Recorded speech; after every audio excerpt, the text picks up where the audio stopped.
Baik, Assalamualaikum warahmatullahi wabarakatuh. Waalaikumsalam warahmatullahi. Kami dari kelompok 9 pada kesempatan ini akan mempresentasikan tugas ujian akhir semester dari mata kuliah administrasi sistem TI Filkom UB, yaitu monitoring sistem dan log pada web service. Next. Untuk anggota kelompok 9 sendiri terdapat Yosi Zulfiari Ibrahim, Muhibbuddin Al-Haqi, Dio Hilmi Habibi, dan saya sendiri Hamim Nizar. Next. Ya, di sini saya akan menjelaskan prolog dari presentasi ini. Nah, sistem operasi Linux saat ini sudah tidak asing lagi bagi para pengguna internet dan komunitas mahasiswa yang memiliki konsentrasi belajar atau riset dalam bidang teknologi komputer. Secara teknis dan singkat dapat dikatakan Linux adalah satu sistem operasi yang bersifat open source atau bebas dan gratis untuk dikembangkan. Sistem operasi ini berbasis Unix. Saat ini banyak sekali distro Linux yang dapat ditemukan mulai dari Ubuntu, Debian, Fedora, Red Hat, dan lain-lain, baik yang berupa GUI maupun CLI. Sistem operasi Linux ini juga disebut sebagai sistem operasi yang multitasking dan multi-user yang dapat memiliki banyak fitur, terutama keandalannya dalam bidang administrasi sistem. Linux memiliki banyak fitur yang dapat digunakan sebagai tools untuk melakukan administrasi terhadap sistem, baik sistem jaringan maupun software aplikasi. Sehingga banyak sistem operasi server saat ini yang berbasis Linux, karena terbukti kehandalannya dalam mengelola suatu sistem. Di antara fitur yang ada pada Linux yakni pada penerapan administrasi sistem aplikasi yang menggunakan tools diantaranya Apache sebagai web server, MariaDB sebagai database system, serta Nagios dan Syslog sebagai tools untuk melakukan monitoring terhadap server tersebut. Pada laporan tugas akhir mata kuliah administrasi sistem ini akan dijelaskan penggunaan sistem operasi Linux yang digunakan untuk manajemen konten aplikasi yang nantinya dimonitoring menggunakan Nagios dan Syslog untuk melihat log yang tercatat pada sistem tersebut. Dengan hasil monitoring log tersebut nantinya akan dievaluasi untuk peningkatan server sehingga dapat meningkatkan availability konten yang diminta oleh klien. Next.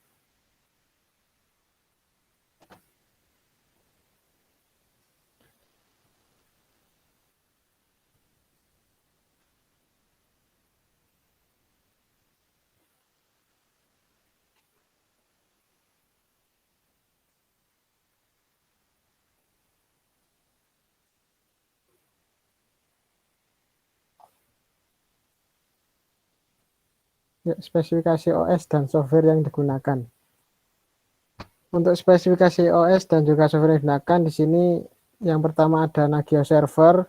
Di Nagios Server ini diinstal sistem operasi Linux Ubuntu Desktop dengan versi 20.04.2 LTS dengan memori 2 GB dan juga storage 20 GB dengan arsitektur 64 bit. Kemudian host 1 sebagai testing host yang diinstal sistem operasi Linux Ubuntu Desktop versi 20.04.2 LTS dengan memori 4 GB dan juga penyimpanan 10 GB serta arsitektur 64 bit. Kemudian host 2 ini sebagai web server dengan sistem operasi Linux Ubuntu Server versi 20.04.2 LTS dengan memori 2 GB dan storage 10 GB dengan arsitektur 64 bit. Kemudian untuk software web server dan juga database kita menggunakan Apache versi 2.4.41 dengan database system MariaDB versi 10.3.9 dan juga PHP versi 7.4.3. Kemudian untuk software monitoring log yang kita gunakan ada Syslog NG dengan versi 3.13.3, kemudian Nagios Core versi 4.4.1. Kemudian untuk testing app-nya kita menggunakan Gmeter versi 5.4.1. Next. Selanjutnya yaitu topologi. Untuk topologinya sendiri kami menggunakan 3 buah server. Di antaranya yaitu satu server untuk memantau yaitu Nagios dan 2 lainnya yaitu server Ubuntu sebagai host. Nah, di gambar ini terdapat server host yang sedang up atau menyala dan server yang sedang down ditandai dengan warna merah. Selanjutnya,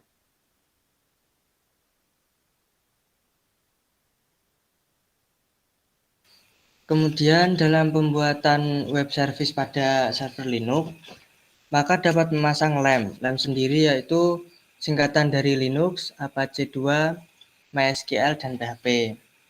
Seperti biasa, karena menggunakan Linux dapat melakukan perintah pada command line interface. Untuk menginstal sesuatu, tinggal sudo apt install diikuti dengan software yang akan diinstal. Jika sudah berhasil menginstal, dapat mengecek versinya dengan perintah software, kemudian diikuti -v, seperti pada gambar yang ada pada presentasi. Next.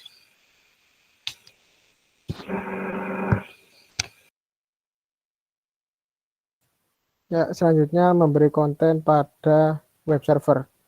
Nah, untuk pemberian konten pada web server ini dilakukan sebagaimana standarnya, yaitu kita tinggal menaruh konten atau file berbentuk codingan HTML ataupun PHP pada direktori var/www/html. Kemudian di situ ada istilahnya root foldernya, yaitu CRUD. Nah, di dalam CRUD itu terdapat script-script dari konten atau web tersebut.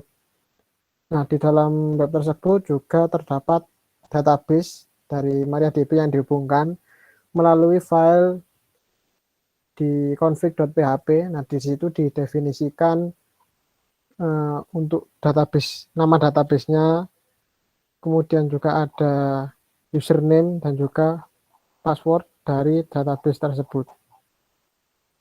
Ya, next.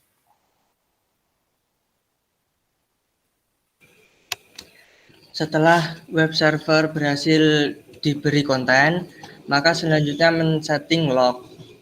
Syslog-ng adalah implementasi dari syslog protokol yang bersifat open source, di mana merupakan pengembangan dari model syslog-d yang mempunyai kemampuan lebih baik, seperti mengumpulkan log dari berbagai sumber dan melakukan filtering serta konfigurasi seperlunya. Sebenarnya setelah menginstal web server tadi, log sudah dapat dicatat pada file access log yang ada pada folder Apache 2 di var/log. Nah, karena kita ingin membuat hasil log yang ada di Apache 2 itu ada pada sebuah syslog, log yang ada pada syslog, kita dapat menggunakan syslog-ng dengan menginstalnya dan melakukan konfigurasi pada file syslog-ng.conf seperti gambar berikut. Untuk konfigurasinya. Kita menambahkan source yang mana sumber dari log. Pada praktikum ini kita mendefinisikan sumber yaitu Apache 2/access log. Nah, kemudian log yang ada pada access log tersebut ditaruh pada syslog. Nah, next.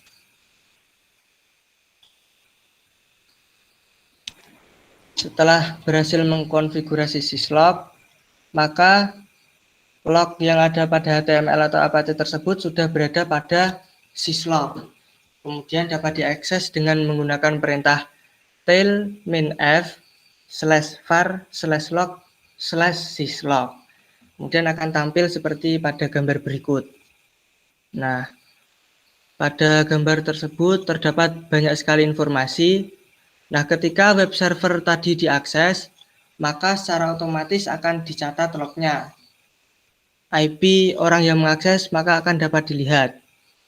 Pada contoh, yaitu ada IP 10.102 pada timestamp tertentu mengakses halaman, ada halaman work.html, about.html. Nah, jika dilihat pada log tersebut, si klien ini mengakses menggunakan smartphone yaitu Android dengan user yaitu Vivo 1609. Next.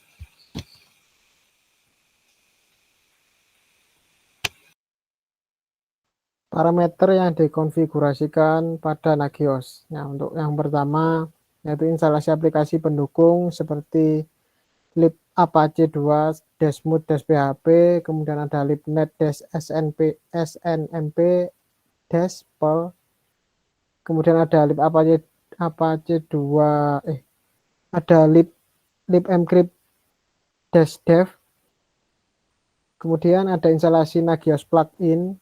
Nah, Nagios plugin ini juga sangat diperlukan bagi Nagios untuk dapat melakukan monitoring nantinya.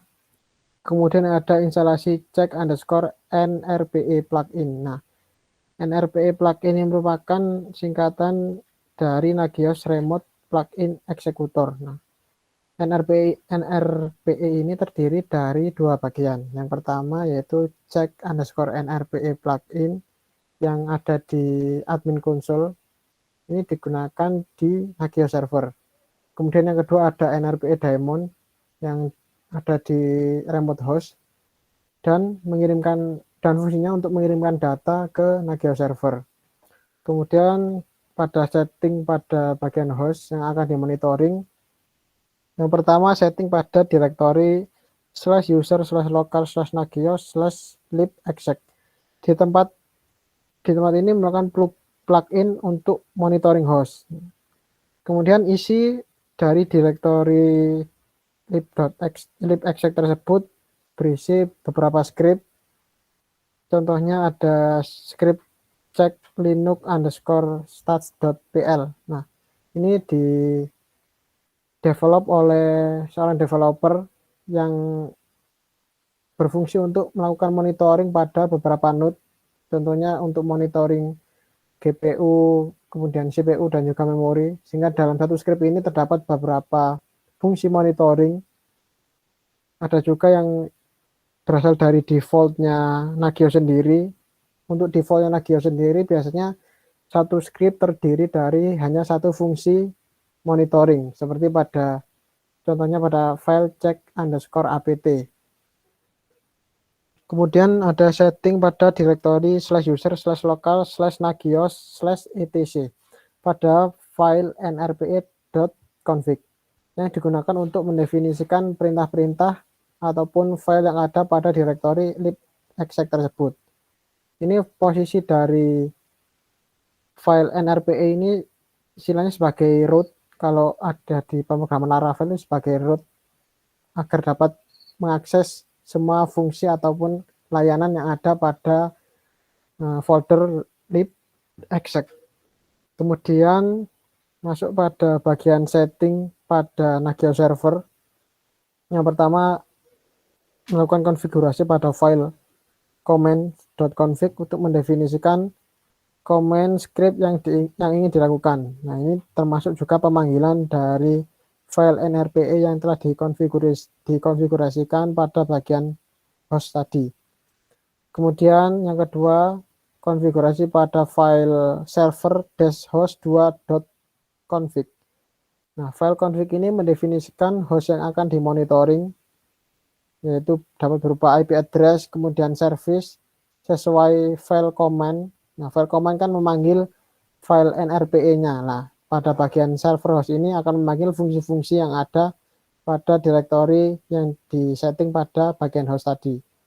Kemudian yang terakhir ada konfigurasi pada file nagios.config untuk menentukan file host yang ingin dimonitoring. Nah, setelah mendefinisikan file host tadi, yang contohnya server-host2.config tadi, nantinya untuk Nagios ini agar dapat mengeksekusi host mana yang akan dimonitoring itu akan dipanggil pada file nagios.config ini. Nah, ini sumbernya ada pada LMS dari Pak Ono. Ya, next.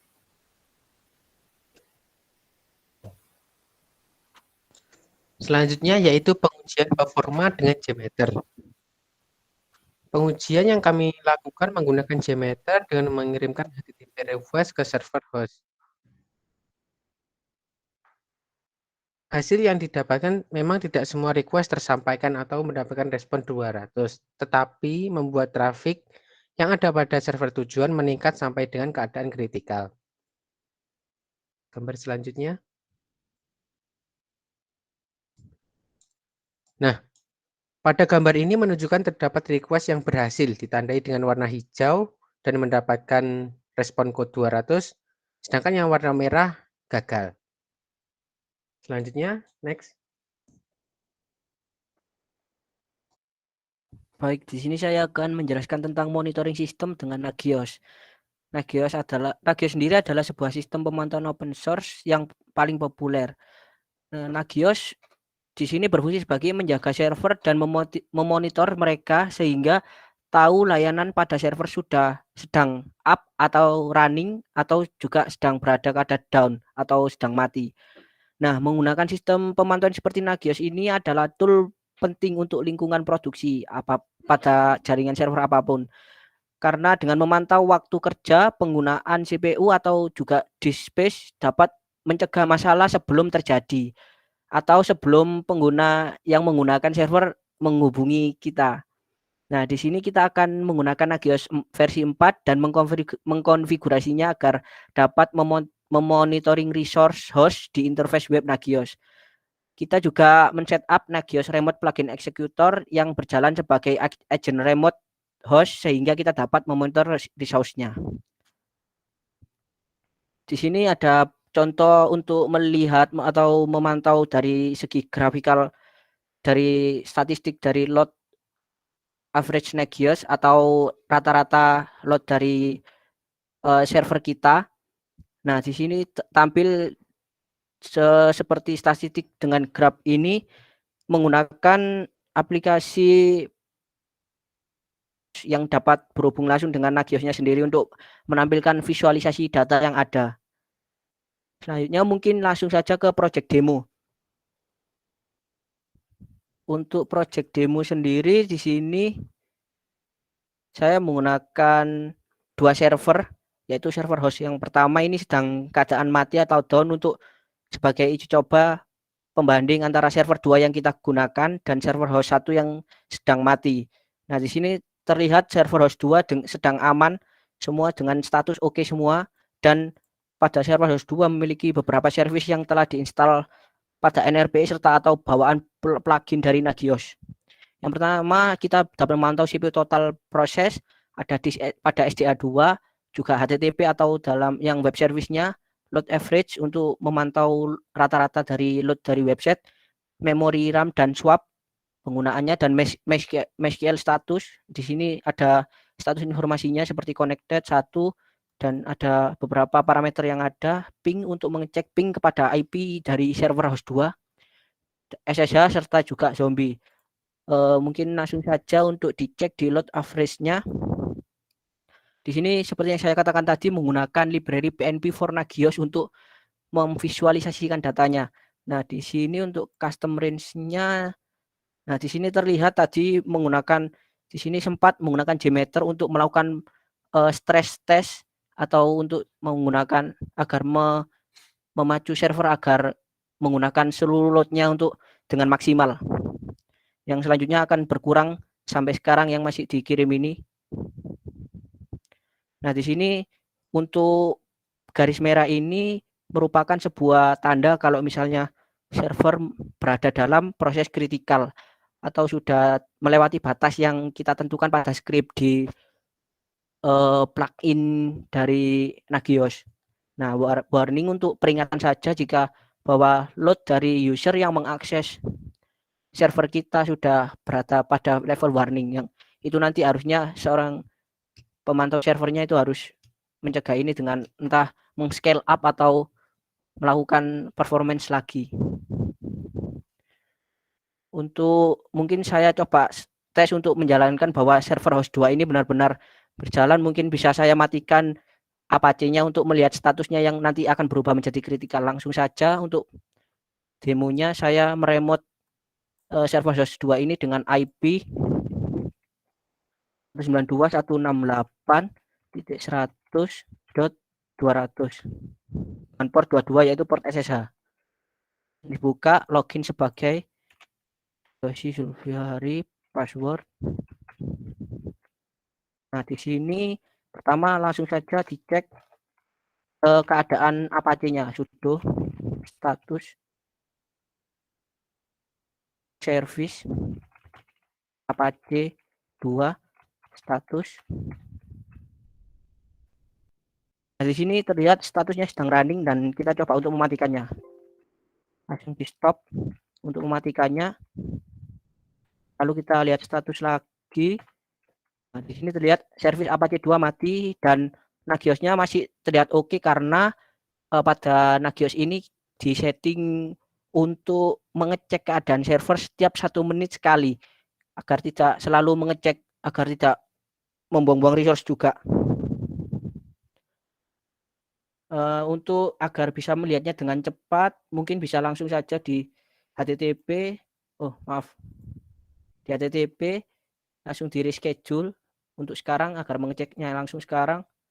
Langsung kita tunggu saja nanti. Nah, di sini langsung sudah ada service HTTP-nya mengalami kritikal karena ditolak karena server Apache di host 2 ini sudah dimatikan. Untuk langsung saja kita kembalikan ke keadaan semula, yaitu menstart kembali. Nah, langsung saja melihat statusnya sudah running. Untuk mengecek lagi kita kembali ke service, langsung kita gunakan reschedule untuk agar langsung schedule sekarang. Kita lihat service masih kritikal, mungkin bisa menunggu, nanti pasti akan oke jika memang di servicenya sedang berjalan. Di sini sudah terlihat terjalan, namun di sini bentar, di sini sudah oke. Nah, karena ini tadi sudah di servicenya juga sudah di running untuk Apache-nya. Mungkin sekian dari demo saya, bisa lanjut ke presentasi, monggo. Selanjutnya, kesimpulan monitor log.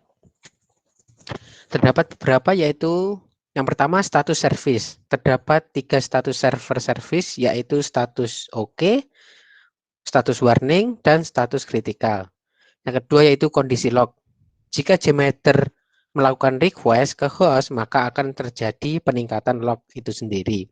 Yang ketiga yaitu syslog.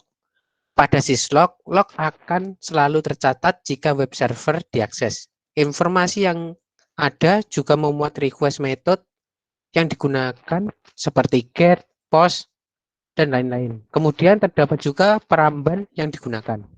Yang ketiga yaitu, yang keempat yaitu grafik setiap service. Terdapat grafik untuk memonitoring agar lebih tervisualisasi berdasarkan kondisi. Selanjutnya, kembali ke moderator.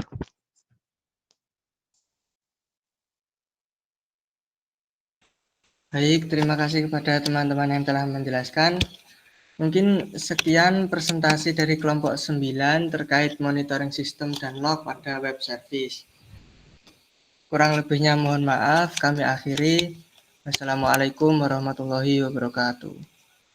Waalaikumsalam Waalaikumsalam warahmatullahi wabarakatuh. Terima kasih.